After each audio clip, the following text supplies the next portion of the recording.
আল্লাহ রাব্বুল আলামিন কোরআনুল কারীমের ভিতরে জানিয়ে দিলেন, ইন্নাল্লাযীনা আমানু, নিশ্চয় যারা ঈমান আনয়ন করেছে, ঈমানদার যাদেরকে বলা হয়েছে, ওয়া আমিলুস সলিহাত, এবং যারা নেক কাজ ভালো করে, নেক কাজ তারা করতে পছন্দ করে, নেককারদেরকে আমার আল্লাহ তাআলা বলেছেন, কানাত লাহুম জান্নাতুল ফিরদাউসি নুজুলা।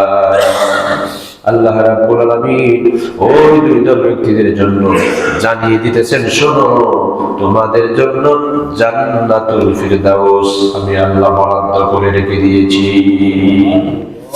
ইন্নাল্লাযীনা আমানু ওয়া আমিলুস সলিহাতি কানাত লাহুম জান্নাতুল ফিরদাউসি নুজুলা।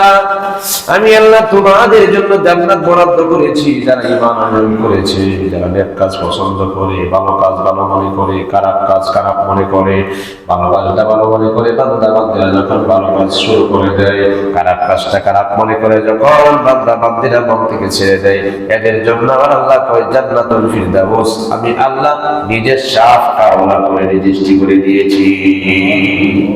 আমার আল্লাহ রাব্বুল আলামিন এই জায়গার মধ্যে ঈমানদারদেরকে বললেন তাদের জন্য জান্নাত বরাদ্দ করা হয়েছে। আর এক জায়গায় আমার আল্লাহ তাআলা কোরআনুল কারীমের ভিতরে বলেছেন, কুনতুম খায়রা উম্মাতিন উখরিজাত লিন-নাস তা'মুরুনা বিল মা'রুফি ওয়া তানহাউনা আনিল মুনকার। আমি তোমাদেরকে উত্তম জাতি হিসেবে বানালাম, তোমাদের কাজটা যাতে ভালো হয়, ভালো কাজ আদেশ করবে, মন্দ কাজ থেকে নিজেকে ফিরাইয়া রাখবে, তাহলে আমি আল্লাহ তোমাদেরকে কল্যাণ দান করবো। যেমন একজন নবী দিলাম তোমাদের জন্য কল্যাণকর নবী, কেমন আল্লাহ বলেছেন, লাকাদ জাআকুম রাসূলুম মিন আনফুসিকুম আজিজুন আলাইহি মা আনিতুম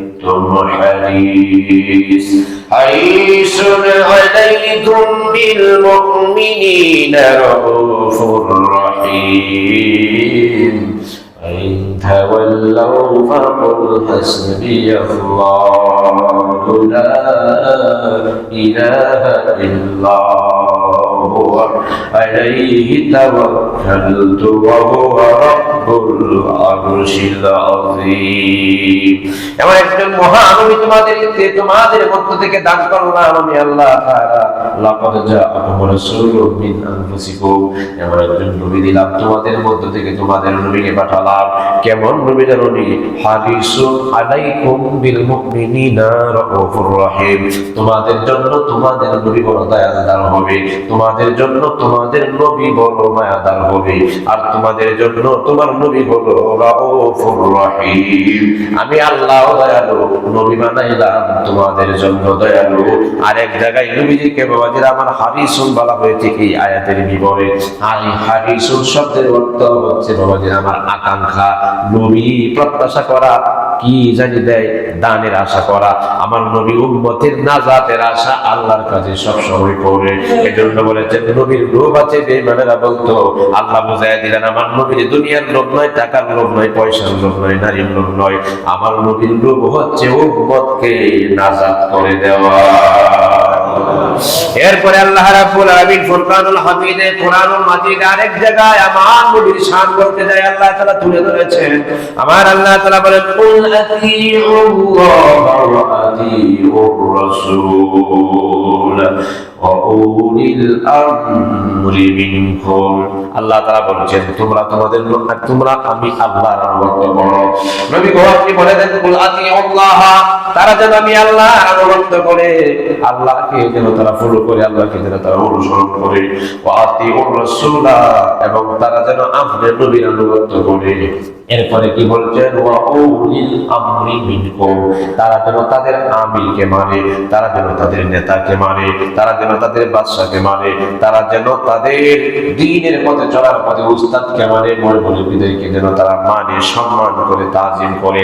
আমির বলতে এদেরকে বলাই বাবাজিরা আমার, এই আমির নয়, আমির বলতে দ্বীনের রাহবার যারা, তাদেরকে বলা হয়েছে। হোক সে মক্তবের হুজুর, হোক সে আমার স্কুল জীবনের বাবাজিরা আমার এই শিক্ষক, মাদ্রাসার জীবনের শিক্ষক, এই শিক্ষকটা যাতে দ্বীনের নসিহত করে, দ্বীনের কথা বেশি কয়, আল্লাহ রাসূলকে পাওয়ার কথা যেন সে বেশি বলে, তাকে বলা হয় আমির। বাবাজিরা পীরের কাছে মুরিদ হয়েছে, তাকেও আমির বলা হয়। এই জন্য আমিরকে মানার কথা আগে বলছে বাবাজিরা আমার। কারণ আল্লাহকে তো সরাসরি মানা যাবে না, সরাসরি কেমনে মানবো জানি না, নবীকে তো দেখি নাই, নবীকে কেমনে মানবো? হাদিস শরীফে পাইলাম, হাদিস তো পড়তে জানি না, বুঝতে জানি না, কার কাছে যায় শুনবো? আল্লাহ এই কথাটা কোরআনে জানায় দিলেন, যারা জানে, যিনি পড়ে বুঝে, যিনি জানে, তার কথা মাইনা চললেই আল্লাহর আনুগত্য, রাসূলের আনুগত্য হয়ে যাবে। কেন না বলছেন বাবাজিরা নবীকে দেখি নাই, কিভাবে মানবো? বাবাজিরা হাদিস শরীফে বর্ণিত আছে, আমিরকে মানলে রাসূলকে মানা হয়, রাসূলকে মানলে আল্লাহকে মানা হয়। এই জন্য বাবাজিরা আমার আমিরকে মানতে হবে। ওয়া উলিল আমরি মিনকুম, তোমরা তোমাদের আমিরকে মানো। আল্লাহ রাসূলকে পাওয়ার জন্য বাবাজিরা এইগুলা হচ্ছে নসিহত। আর এই নসিহত নিয়ে আজকের আলোচনা। নসিহত তাদের জীবনে যত বেশি মানবে, তত বেশি তাদের জীবনে বেশি কামিয়াবি হবে। কারণ নসিহত ছাড়া একটা মানুষ পশ্চিমকালেও আল্লাহর প্রিয় মাহবুব বান্দা হতে পারবে না। যদি বলি আল্লাহুম্মা সাল্লি আলা সাইয়্যিদিনা মাওলানা মুহাম্মাদ ওয়া আলা আলি সাইয়্যিদিনা মাওলানা। আল্লাহুম্মা সাল্লি ওয়া সাল্লিম ওয়া বারিক আলাইহি। তাহলে আজকে খুতবার পালনে জানলাম দুইটা গুণের অধিকারী যারা হবে তাদেরকে আমার আল্লাহ বেহেশত রেজিস্ট্রি করে দিয়েছেন। দুইটা গুণ কি কি? এক নাম্বার গুণের নাম হলো ঈমান, দুই নাম্বার গুণের নাম হলো আমল। ঈমান এবং আমল যার ঠিক থাকবে, ওই মানুষটা আল্লাহর তৈরিকৃত জান্নাতের মেহমান হবে। আর যদি বলি আল্লাহু আকবার।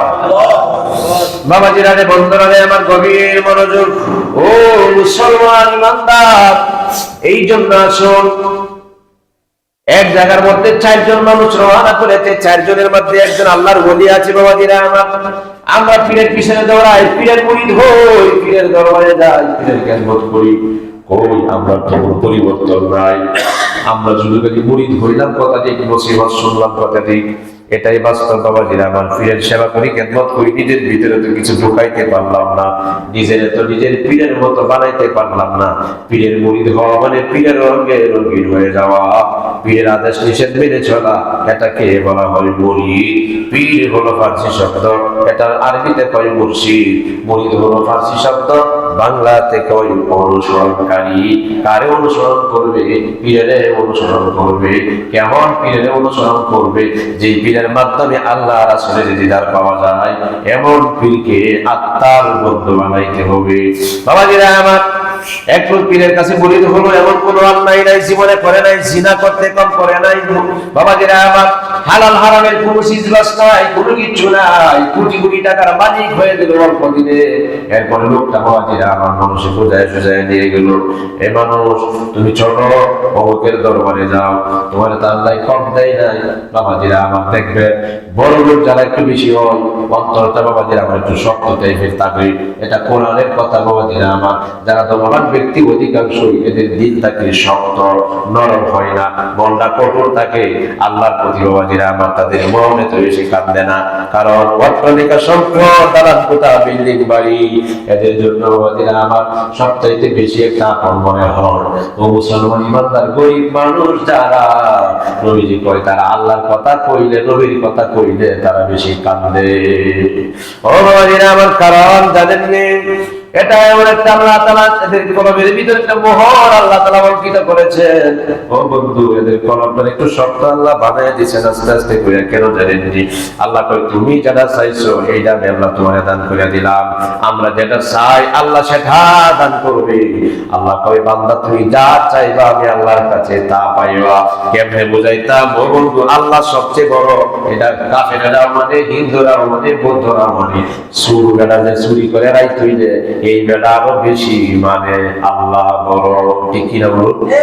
সবচেয়ে বেশি ভয় করে আল্লাহ রে বাবাজিরা আমার। মসজিদে যেমন করে আইছে এর চেয়ে বেশি ভয় তবে আল্লাহ তুমি আমার বাঁচায় দাও, হেফাজত করো আল্লাহ। ভয় বেশি করে করতে কি বলছে? নফসের কারণে একটা ইচ্ছা শক্তি আছে। নফস এটা একটা ইচ্ছা শক্তি। বাবাজির ইচ্ছা করলে আপনি ডানে চলতে পারবেন, ইচ্ছা করলে আপনি বামে চলতে পারবেন। এই ইচ্ছা শক্তি আল্লাহ তাআলা আমাকে আপনাকে দান করে দিয়েছেন। এমন সময় বাবাজিরা আমার এই লোকটা মনে করেন চন্দ্র লোকের কথাই চোরের লোকের কাছে যায়, আল্লাহওয়ালার কাছে গেলে, নবীওয়ালার কাছে গেলে নবী হতে নবী লেবাস তোমার করতে আসবে, নবীর তরিকায় তুমি চলবা, ওলি আল্লাহর পথে এবং মতে তুমি চলবা।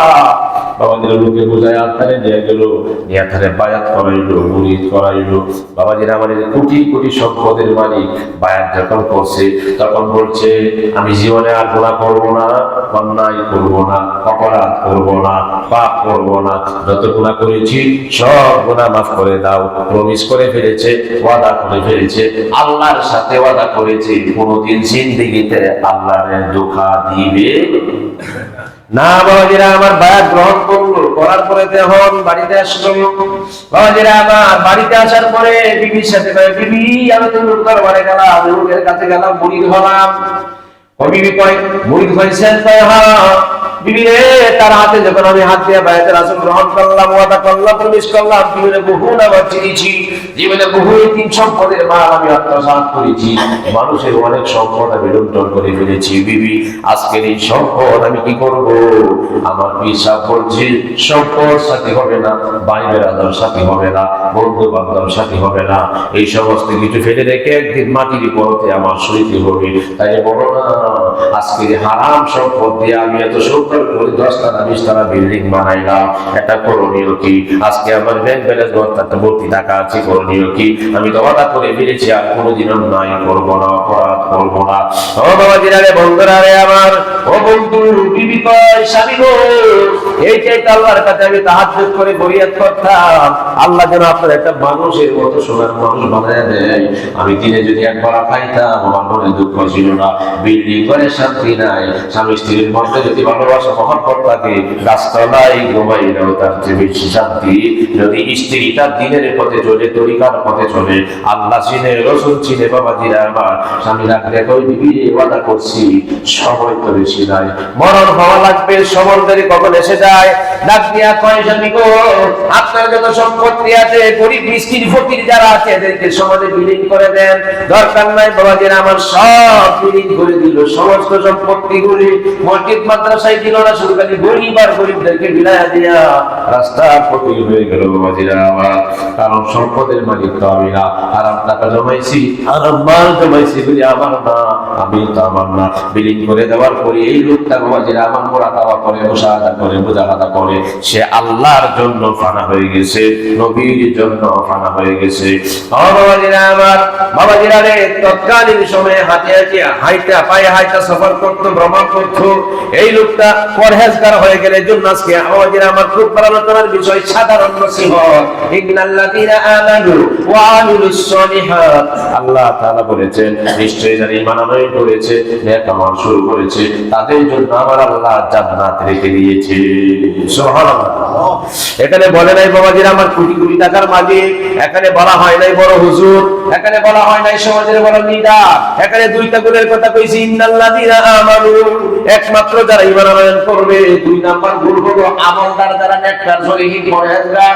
আমাদের বাবাজিরা আমার পরহেজগার কাকে বলছে? যারা আল্লাহকে ভয় করে, তাকওয়াবান যারা বাবাজিরা আমার। কারণ আমার আল্লাহ তাআলা কুরআনুল কারীমের ভিতরে ফুরকানুল হামিদে ঘোষণা করে জানায় দিলেন, যালিকাল কিতাবু লা রাইবা ফীহি হুদাল লিল মুত্তাকিন। কোরআন একদল মানুষকে হেদায়েত দেবে, একদল মানুষ ছাড়া কোরআন অন্য কাউকে হেদায়েত দেবে না। এইটার নাম হচ্ছে মুত্তাকিন। মুত্তাকিন যারা পরহেজগার। পরহেজগারি কি? নামাজ পড়িরা টিভির সামনে বইয়া তাহেরে পরহেজগারি কয় না। নামাজ পড়িরা বাবাজিরা এদের জন্য হেডা লাগাই এটারে কয় না। নামাজ পড়ে পড়িরাই বাবাজিরা আমার মনের মধ্যে একটা জিদ রাখে, হিংসা রাখে, কারে কিবা লাগানো যায় এইটারে কয় না। পরহেজগার কাকে বলে? আল্লাহকে যারা সবচাইতে ভয় করে এইদেরকে বলা হয় পরহেজগার। হইতে পারে সে বড় লোক, হইতে পারে কোটিপতি, হইতে পারে সে আলেম, হইতে পারে সে রিকশার ড্রাইভার। আল্লাহ কয় পরহেজগারের গুণ যার ভিতরে আছে সেই কোরআন তাকে হেদায়েত দান করবে। জোরে বলুন সুবহানাল্লাহ। বাবাজিরা রে, বন্ধুরা রে আমার, কিন্তু পরহেজগার হতে হবে, আল্লাহকে ভয় করতে হবে বাবাজিরা আমার। এই লোকটা সবকিছু বিলীন করে দিল। তার বন্ধু বান্ধব ছিল আগের জমানায় কিছু, হুট করে একদিন কয় চলো আমরা ভ্রমণে যাবো। কয় কি ভ্রমণে? সফর করতে। আমরাও যাই বাবাজিরা। সফরে যখন যাবে, উনি হইল পীরের মুড়ি, আর তার সঙ্গের সাথী যারা আছে বাবাজিরা, তারা আবার এত কিছু বুঝে না, এদেরকে নিয়ে চললে বাবাজিরা রাত্র হয়ে গেল। রাত্র যখন হয়ে গেছে, এমন সময় কয় ডাকাতের ভয় বেশি, ডাকাতের কবলে যদি ফিরে যায় তাহলে আমাদেরকে মারতে পারবে, মায়ের মানুষের হত্যা করবে। একজন সজাগ থাকবা, আমরা ঘুমায়া আবার তোমরা 1 ঘন্টা বা 2 ঘন্টা পরে তুমি আবার জায়গা থাকবা, আমরা আবার ঘুমায়া। এইভাবে রাতটারে সেটিং করে নিল বাবাজিরা আমার। ঘুমাইবো 3 জনে, জায়গা থাকবো 1 জনে, আবার ঘুমাইবো 3 জন, আবার জায়গা থাকবো 1 জন। বন্ধু এইভাবে যখন সিরিয়াল মেনটেন করলো, 60 জন বন্ধু, উনারে নিয়ে 60 জন বাবাজিরা। তিনি হলেন আল্লাহর বন্ধুর সাথে সম্পর্ক করেছে, আল্লাহর ওলির সাথে, পীরের সাথে, মুর্শিদের সাথে। এই লোকটা এখানে আছে, ঘুমিয়ে যাবে বাবাজিরা। আল্লাহর ওলিও ঘুমাবে। 3 জন ঘুমন্ত অবস্থায়, 1 জন জাগ্রত। এরা আবার একটা এবিলিটি আছে, যোগ্যতা আছে বাবাজিরা আমার। এরা হলো কাঠ মিস্ত্রি। কাঠ যেটা কাঠ মিস্ত্রি করে কাঠে নজরুল ভাই কাঠ মিস্ত্রি ঠিক মতে বাইরে লেভেল করে দেবো, ঠিকই না? কাঠের অভিজ্ঞতা যারা আছে, হ্যাঁ কাঠ কোনখান থেকে মিল বলে এই লাগবে দেবো। আবার কি আছে রাজমিস্ত্রি, কোনখান থেকে কি প্রয়োজন এই যাইলে আবার এই লাগবে দেবো। কাঠ মিস্ত্রি কয় বইটা কে লাভ নাই, জঙ্গল দিয়ে তো দাঁড়া কাজ হয়, গাছ সুন্দর করে কাটতে দিয়া এটা সুন্দর করে বাবাজিরা আমার সময় ছায়া শুয়া এটার একটা টেবিল টেবিল একটা সুন্দর করে এটার একটা মহিলা সিস্টেম বানায় সুন্দর করে কারা করায় তৈরি দিয়েছে। ডিউটি শেষ, ডাক দেখো এই উঠো, তোমার ডিউটি এখন আমি ঘুমাবো। বাবাজিরা আমার উনি উঠলেন, এলা ঘুমাইতেছে। ঘুমায় যাওয়ার পরে তাকায় দিয়ে কিরে এদের কাছে টুক দেওয়া যায় এত সুন্দর করে ছায়া শুয়ে মহিলার মতো, একবারে সেম টু সেম মানুষের আকৃতি মহিলার মতো বানায় রাখছে। ও বুঝছি, আমাদের যে সফর সঙ্গী বন্ধু বুঝি কাঠ মিস্ত্রি, এই জন্য কাঠ দিয়ে একটা মানুষের একটা পুতুল বানাইছে, ঠিক আছে। এই নিয়ে আবার এই যে কি জানি দর্জির সিস্টেমের দর্জির অভিজ্ঞতা, কাপড়ের অভিজ্ঞতা আছে। এই কাপড়ের অভিজ্ঞতা থাকার কারণে ইনি আবার তাকে সুন্দর করে শাড়ি টাড়ি পরায়া এটাতে বাস ভালো করে দাঁড় করায় রাখছে। সংক্ষেপে বলছি বাবাজিরা আমার, এভাবে যখন পড়ায় রাখছে, এরপরে উনি ডিউটিও শেষ, আবার আরেকজনকে ডাক দিচ্ছি। ডাক দেওয়ার পরে এটা পরীক্ষা করবো, আল্লাহর পথে যারা চলে, নবীর পথে যারা চলে, বাবাজিরা দ্বীনের পথে যারা আছে, এদের পাওয়ার কত, আপনার পাওয়ার কত বাবাজিরা আমার। তাদের মনে এই বাসনা, মোল্লারাই জানে কি আছে, যেরকম জানে কি তারা, হুজুরেরা জানে কি, আমরা যা জানি তা তারা জানে না বাবাজিরা আমার। ও মুসলমান ইমানদার, এরপরে জানেন যার একজন নাম হইল বাবাজিরা আমার, দেখুন বাবাজিরা আমার স্বর্ণাকার, এর সাথে কিন্তু দেওয়ার সাথে নয় লইছি। তাকায় দেখে কি রে, কাপড়ও পরায়, কানের পুতুল সুন্দর করে, কানের মধ্যে যদি দূরবীন লাগাইয়া দিই আরো ভালো দেখা যাইব, ভালোই দেখা যায়। দূরবীন সব পরাইছে সুন্দর। রাত্র শেষের দিকে উনি ডিউটি করে ঘুমাইবে, ডাক দিলেন আল্লাহর ওলিকে। তিনি তো আল্লাহর ওলিতে পরিণত হয়ে গেছে, সুবহানাল্লাহ বলেন না। এরই বুঝছি উল্টাতে হে কারবা এদের সুন্দর করে কাটতে দেখা মানুষ বানাইছি, এরকম করছি। আল্লাহ ফরিয়াদ করো, আল্লাহ তুমি তো ইচ্ছে করলে সাগরে শুকাইতে পারো, আবার যে শুকনা সাগর আছে সেটাকে তুমি পানিতে পরিণত করতে, দিনে কে রাত বানাইতে পারো, রাত্রকে দিন বানাইতে পারো। আল্লাহ তুমি পারো না, এমন কোনো কাজ নাই, তুমি কাজ করো না। আল্লাহ এটার মধ্যে তুমি রুহ দিয়া দাও যাতে চলতে ফিরতে পারে, সুবহানাল্লাহ বলবেন না। তুমি একটু রুহ দিয়া দাও যাতে চলাফেরা করবার পরে আল্লাহ রাব্বুল আলামিন বাবাজিরা আমার রুহ দিয়ে দিলেন। টুক টুক টুক টুক করে হাতে রাত্র পোয়াইছি, 60 জনের গুণ মানছে কি রে কাজ কারবারে মনে রাখা। আরে বাবা খুব সুন্দর আকৃতিতে বাবাজিরা আমার, খারাপ আল্লাহর ওলিগণ যারা হয়, সুরমা নদী তৎকালীন সময়ে বাবাজিরা আমার নৌকা নাই, লঞ্চ নাই, কোনো কিছু নাই, এমনিতেই পার হয়ে গেছে জায়নামাজের মুসল্লা বিষয়া। ওইটা দেখছি না, এটা বিশ্বাস হয় না, তাইলে মুরার মধ্যে যা বাংলাদেশের ইতিহাসে এখনো আছে পূর্ব এবং পশ্চিমে কবর, এইটা যখন দেওয়া হয় তখন কিছু উল্লাহ হয় সুরমা নদী পানির মধ্যে জায়নামাজ মুসল্লা বিষয়া দেয়, কারণ এটার তো অভিজ্ঞতা নাই। এই বলে তো জানে যে জায়নামাজ পানি উপরে বিষয় তলে দেবো গা, এগুলো মৌলবীর বিশ্বাস। আর আল্লাহর ওলি যারা কয় জায়নামাজ মুসল্লি তলে যাবে না, বরং আল্লাহর ওলিতে যারা পরিণত হয়েছে তাদেরকে ফেরেশতারা যারা সাহায্য করবে। সুবহানাল্লাহ বলেন না? কারণ আমি যেরকম আমি বলি ভাবি কি আমার মতে আর একদম যেরকম বাবাজিরা রে বন্ধুরা রে, আমার মোড়ার মধ্যে পূর্বে এবং পশ্চিমে আমার কবর শরীফ। সুবহানাল্লাহ বলেন না? আশ্চর্য ঘটনা বাংলাদেশের ভিতরে এখনো আছে, এখনো বিরাজমান আছে। দিদি গিয়ে দেখে আসছি, কোন কোন হুজুর তো পারলো না ফতোয়া দিয়া, বেদাতি ফতোয়া দিয়া, সেটা কি ফতোয়া দিয়ে এটা ঘুরাইয়া দিতে উত্তরে তো কিনে ক্ষমতা নাই। সুবহানাল্লাহ বলবেন না? আর যারা বলেন না সুবহানাল্লাহ, এইগুলি দেখলে মানে ও বুঝছি না, তো শেষে করে বুঝছি না, বুঝ যেন লাগে আগে ফতোয়া দিলে কথা করতে কি না দেখবেন ফতোয়া দেয়, সবে বরাত নাই, বিভিন্ন কিছু নাই, 3 বছর আগে রিচার্জ করি নাই, 3 বছর পরে রিচার্জ করে দেখলাম সবে বরাত আছে, আগে বুঝছি না। তার মানে বোঝা যায় বুঝে শুনলে কথা বলা, এটা হলো ইমানদারদের কথা। বুঝে শুনলে কথা বলা জ্ঞানবান মানুষের কথা। না বুঝতে যদি একটা কথা বলা হয়, কোন এক বক্তা বলছে কোরআনের ভিতরে 53 জায়গায় ভুল ধরছে, নাউজুবিল্লাহ বলবেন না? আল্লাহ তাআলা কোরআনুল কারীমের ভিতরে বলেছেন যালিকাল কিতাবু লা রাইবা ফীহি হুদাল লিল মুত্তাকিন। এটা এমন একটা সুস্পষ্ট কিতাব যেখানে ভুলের কোনো অবকাশ নাই। এই কিতাবের মধ্যে কতদিন পরে, 1500 বছর পরে এই কিতাবের মধ্যে কোরআনের মধ্যে 53 জায়গায় ভুল ধরছে, নাউজুবিল্লাহ বলবেন না? কোন খ্রিস্টানে কয় নয়, বৌদ্ধ কয় নয়, মাথায় টুপি, মুখে দাঁড়িয়ে এবং বিভিন্ন বড় একটা দলের মানুষ, বিভিন্ন তারা দলের মধ্যে 53 জায়গায় কোরআনের বন্ধুত্ব পাচ্ছে। নাউজুবিল্লাহ জোরে কম। বাবাজিরা রে আমার, এই আল্লাহর ওলি হাত বাড়াইছে, রুহু ফিরাইয়া দিল, রুহু দিল, ধরতেছে সাইরাজের দিকে, মহিলার দিকে আকর্ষণ জাগছে। একজনে কয় এটা আমার বউ, এলাকা দূর বেটা এটা আমার বউ, এলাকা রে না বেটা এটা আমার বউ। আল্লাহর ওলি কয় কি দূর বেটা ব্যক্তা হইছে, রুহু দিছে আমি, আর ক্ষমতা আল্লাহ দিছে তারে, আমি দর করছি এটা আমার বউ। 60 জনে লাগছে বউ লইয়া কারাকারি। নাউজুবিল্লাহ বলবেন না? 60 জনের, কারণ 60 জনের অধিকার আছে। এলা কইতেছে আমি কার্ড দিয়ে বানাইছি, দূর করে আমি ড্রেস পরাইছি, এলাকা আমি কানের দুল পরাইছি। ভালো কথা, কথা ঠিক, সবকিছু পরাইছি, হাঁটতে না পারে, হাঁটার ক্ষমতাটা তো আল্লাহর কাছ থেকে আমি ছায়া আনছি। আল্লাহ নিজে যে ক্ষমতা দিচ্ছে কথা বলার মতো, হাঁটার মতো। কাজী সাহেবের কাছে লয়ে গেছে, সিদ্ধান্ত দিবে। কাজী সাহেব কই কি দূর বেড়ায় একটা এটা আমার বউ। নাউজুবিল্লাহ বলবেন না? কাজী সাহেব দেখতে তোমরা কেউ বউ না, এটা কার বউ? আমার বউ। কাজী সাহেব কই এটা আমার বউ, ডকুমেন্ট নাই, দলিল নাই, এটা আমার বউ। এমন সময় আল্লাহর ওলি ফরিয়াদ করছে, আল্লাহ ও প্রাণের আল্লাহ, তারা চাইছিল আমাকে পরীক্ষা করবে, ও আল্লাহ তারা চাইছিল আমাকে ইনসাল করবে। গো আল্লাহ, এমন কোন কাজ নাই তুই পারো না, তুমি না বলেছো ফাআলুল লিমা ইউরিদ, তুমি যা ইচ্ছা তাই করতে পারো। গো আল্লাহ, তোমার করার মধ্যে, তোমার ধরার মধ্যে কোনো বাধা শক্তি নাই, কারণ তুমি না বলেছো কুরআনুল কারীমের ভিতরে ইন্নাল্লাহা আলা কুল্লি শাইইন কাদির। আল্লাহু আকবার। এমন কোন কাজ নাই তুমি করতে পারো না মালিক। ও মালিক, এই গাছের ফটোটা যেমন জায়গায় ছিল, যেমন গাছ ছিল, যে জায়গার মধ্যে ছিল, আল্লাহ আগের মতো তারে তুমি আবার পুনরায় বানায়া দাও। হাঁটতে হাঁটতে যায়, জঙ্গলায় যায়, যেমন গাছ ছিল তেমন গাছে পরিণত হয়ে গেছে। জোরে বলুন সুবহানাল্লাহ। আল্লাহর ওলি ডাকতে কয়, বন্ধুরা তোমরা কি মনে করেছো আমি ফকির হয়ে গেছি, গরিব হয়ে গেছি, ধন সম্পদ বিলায়া দিছি, আজকে বুঝে আমি নিঃস্ব হয়ে গেছি? ডাকতে কয়, আগে ছিলাম আমি দুনিয়ার মানুষের চোখের সামনে দুনিয়াদারের জন্য ধনী, আমি এখন থেকে হয়ে গেলাম পরকালের ধনী। আল্লাহুম্মা সাল্লি আলা সাইয়্যিদিনা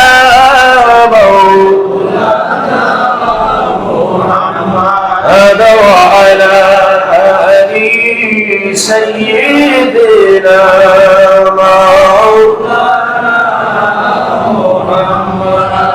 নবী নবী বলে মোর দিন খাতে, দিন খাতে গো দিন খাতে, নবী নবী বলে মোর দিন খাতে, দিন খাতে গো দিন খাতে। ও নবী গো আরজি শুনো গো।